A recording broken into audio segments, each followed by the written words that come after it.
काय आहे वृंदा, तू कशाला नाश्ता बिष्टा करत बसलीस ग? अहो असू द्या बाबा, झालं सुद्धा सगळं वेळ. वाशी येणार आहेस? हो मग यात काय वाईट आहे? तुम्ही कुठे चाललात का? हो, कुठे? वृंदाचा फॉर्म भरायला. फॉर्म कसला? ही 12वीची एक्झाम परत देते ना, त्याची चौकशी करायला चालू आहे. आईला माहितीये का?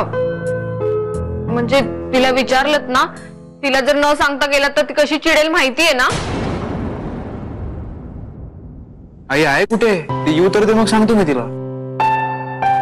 थांब मी बोलवून आणते. थांब वृंदा, तुला जायची घाई आहे. तू पटकन तुझं आवरून घे. सुवर्णा जाईल कांताला बोलवायला. जाते ना वृंदा, मी तर बसली ना नाश्ता करायला. 2 घास खाऊ द्या की. सांगितलेलं ऐकायचं मुकाट्याने.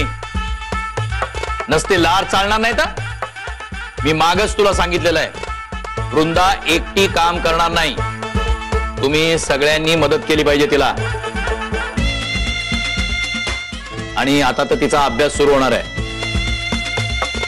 आज तिने नाश्ता केलाय, उद्या तू बनवायचास, परवा प्राची बनवेल.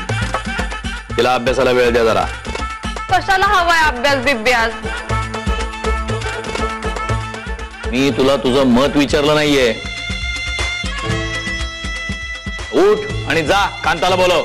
चल.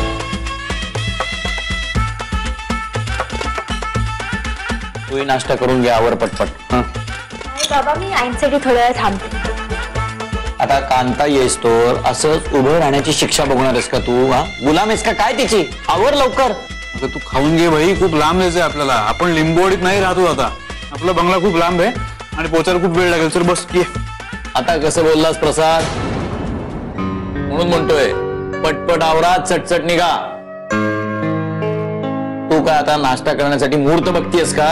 आवर लवकर. बस चल. पटपट खा, वेळ नाही आपला. मी तिकडे जायच्या आत त्या वृंदानी एक घास जरी खाल्ला ना तरी जीव घेईन मी तिचा. अगं आई भुकेली, माझा जीव जायची वेळ आली. चल ना ग लवकर. काही जीव जात नाही, जरा थांब. अगं तुझं सगळं आवरलंय ना, मग काय ते टाइमपास करत बसलीये? चल ना ग, मला खरंच खूप भूक लागलीये. ते थांब जा. दाम चाल ढकल करतेय. मला माहितीये मी तिथे गेल्याशिवाय ती वृंदा एक घास खायची सुद्धा हिम्मत करणार नाही. मग तिला उशीर होईल आणि तिथे ऑफिस बंद होईल. मग कसा भरेल फॉर्म? आज नाही भरणार, पण उद्या भरेल ना ते फॉर्म.